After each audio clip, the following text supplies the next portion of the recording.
Muy buenas noches, estimados alumnos de instituciones de derecho público. Hoy vamos a ver la unidad, la clase 5, que corresponde a unidad 6, que es el sistema de derechos. Como hicimos en la anterior clase, les voy a dejar un cuestionario sencillo para que contesten, y hoy les agregué un mensaje que está en el campus referido a una situación real, que es ¿qué consejo me darían a mí para que yo le dé a un familiar que tiene más de 70 años y tiene que ir a comprar remedios teniendo en cuenta esta situación del coronavirus, ¿no? Que le restringe en cierta forma su derecho a transitar por el territorio? Entonces, bueno, lean el mensaje que está ahí, contéstenme, es una forma de participar, y traten de hacerme llegar la contestación a mi correo institucional. Bueno, yendo a la clase en sí, como ustedes saben, el constitucionalismo clásico fue el que incorporó una serie de derechos reconocidos en diferentes constituciones como una forma de rebelarse contra este autoritarismo que tenían las monarquías feudales y los estados soberanos.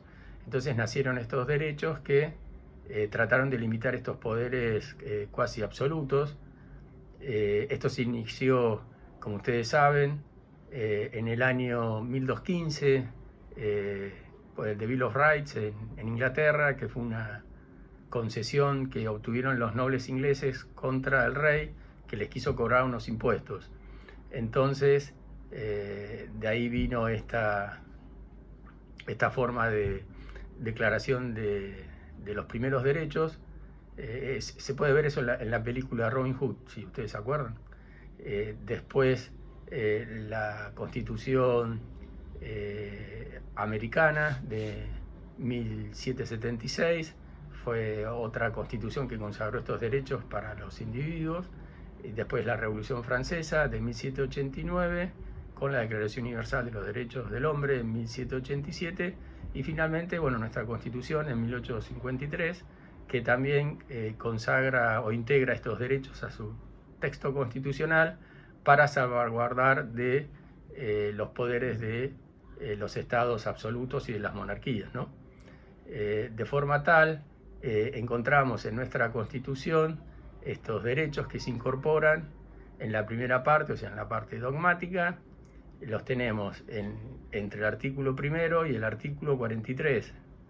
Como ustedes ya saben, está dividido en dos partes, del artículo primero al artículo 36 y del artículo 36 al artículo 43. En la primera parte tenemos los derechos civiles y los derechos que están consagrados en el artículo 14 de la Constitución Nacional. Después tenemos los derechos sociales, que están consagrados en el artículo 14 bis. Después tenemos el derecho de propiedad del artículo 17 de la Constitución. Y después tenemos el principio de razonabilidad o el principio del debido proceso del artículo 18, que no se puede ser juzgado sin una ley anterior al hecho del proceso. De forma tal que podemos decir, como una primera aproximación, que nuestro sistema de derecho deriva de una conjunción de derechos establecidos en la Constitución y en las leyes, y también en tratados internacionales que han establecido derechos para ampliar los derechos de los individuos.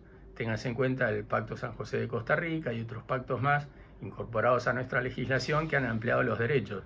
Entonces, nuestro sistema de derechos tiene una doble fuente, la constitucional y la de los tratados internacionales, tengan o no tengan jerarquía constitucional. Bueno, ya que estamos hablando de los derechos, vamos a seguir mencionando que los derechos pueden ser explícitos o implícitos. ¿Qué significa los derechos explícitos?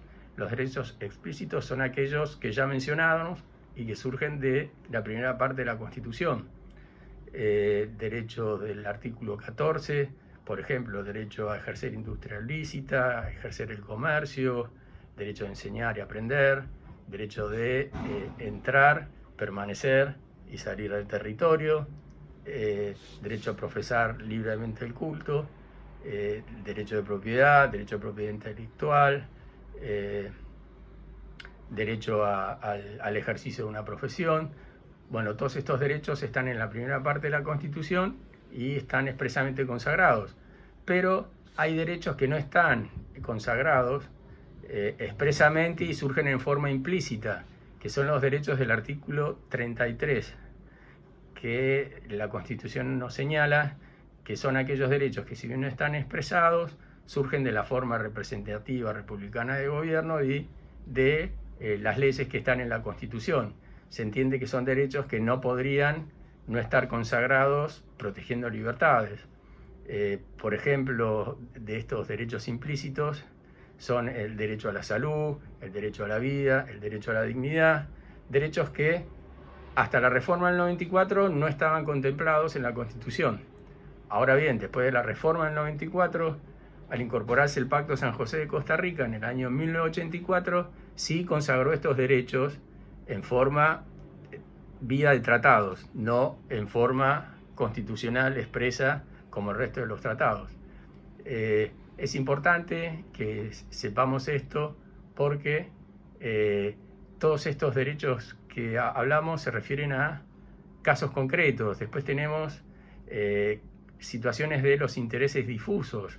Los intereses difusos son aquellas situaciones que atañen a un conjunto, a un colectivo de personas que se encuentran ubicados en una misma situación y por ende tienen la libertad o el derecho para poder ejercerlos. Derecho a la salud, que está consagrado. Después el derecho al ambiente, consagrado en el artículo 41 de la Constitución. El derecho al consumo, en el artículo 42, que habla del consumo en sus diversas formas, deberá ser protegido por asociaciones de consumidores, el defensor del pueblo, por asociaciones, por el afectado. Bueno, esto viene a agrandar, ¿no?, la esfera de derechos que ya teníamos ampliado en la primera parte de la Constitución o hasta la reforma del 94.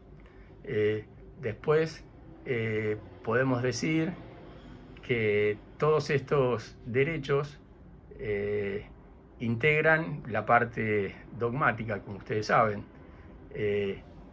Tenemos derechos, principios y declaraciones. ¿Qué son los principios? Los principios son contenidos de tipo político que ha querido establecer la Constitución para reforzar la forma del Estado y que ya los vimos. Son los que están contenidos principalmente en el artículo 1. ¿Se acuerdan cuando abrimos la parte de contenidos pétreos? Bueno, la forma representativa, republicana y federal. Y después aquel que está contenido en el artículo 2, que era la forma de confesionalidad que tenía el Estado argentino. Eso integraría esta parte de principios. Después tenemos la parte de derechos, que son todos los derechos que ya hemos visto en forma superficial. En la segunda clase veremos en forma particular cada uno de estos derechos. Derechos del 14, derechos del trabajar, ejercer industria lícita, ejercer comercio, derecho de propiedad del 17, derecho de propiedad intelectual también en esa misma parte, los derechos sociales, y después tenemos el principio de debido proceso también, forma parte de los derechos. Y después tenemos las garantías. Las garantías se refieren a la forma de poder proteger esos derechos. ¿Qué sentido tendría hablar de derechos por un lado si por el otro lado no hay una garantía o no hay un medio instrumental para llevarlo a cabo y defenderlo? Ahí tenemos, por ejemplo, el artículo 43 de la Constitución, que habla de la garantía del amparo para ejercer los derechos que están consagrados, por ejemplo, en el artículo 14. Esto podría ser una solución a la pregunta que les dejé en el mensaje, ¿no? ¿Qué recomiendan para la persona de 70 años que tiene que ir a comprar remedios, un amparo para que el juez lo dejara ir y comprar remedios, una autorización de otro tipo, en internet, en el gobierno de la ciudad, existe un permiso para poder moverse a un lugar determinado. Un familiar podría ir con ese permiso y comprarle los remedios y llevárselos a esta persona. Bueno, eso me interesaría que me contesten en el mensaje, ¿no? Bueno, ahora vamos a ver la reglamentación y la restricción de los derechos. Ustedes ya sabrán que los derechos no son absolutos. Esto lo dice el artículo 14 de la Constitución, que habla que se entiende que los derechos no son absolutos, sino que pueden ser reglamentados conforme a las leyes que proceden a su reglamentación. Esta reglamentación, para que sea válida, tiene que tener tres situaciones: que sea el Poder Legislativo de la Nación o las legislaturas provinciales las que lo dicten, razonabilidad y bienestar general, ¿ok? Tiene que tender a eso. De esto surge el principio de legalidad y el principio de razonabilidad. El principio de legalidad, que las leyes tienen que establecer cuáles son las conductas debidas y cuáles son las prohibidas. Eso teniendo en cuenta la seguridad individual y la esfera de la libertad. La esfera de la libertad, como ustedes saben, surge del artículo 19, segunda parte de la Constitución, que nos dice que, que aquellas situaciones no prohibidas expresamente por la ley no podrán ser sometidas a la autoridad judicial. A la autoridad, dice. Eso significa que lo que no está prohibido uno lo puede hacer. Después, el principio de razonabilidad que mencionamos surge del artículo 18 surge el artículo 28 de la Constitución, que nos habla que las leyes no pueden ser aniquiladas por una reglamentación determinada. Esto sería la razonabilidad. Un ejemplo: supónganse, para trabajar en el Estado argentino existiera algún reglamento que dijera que hay que ser argentino para trabajar ahí.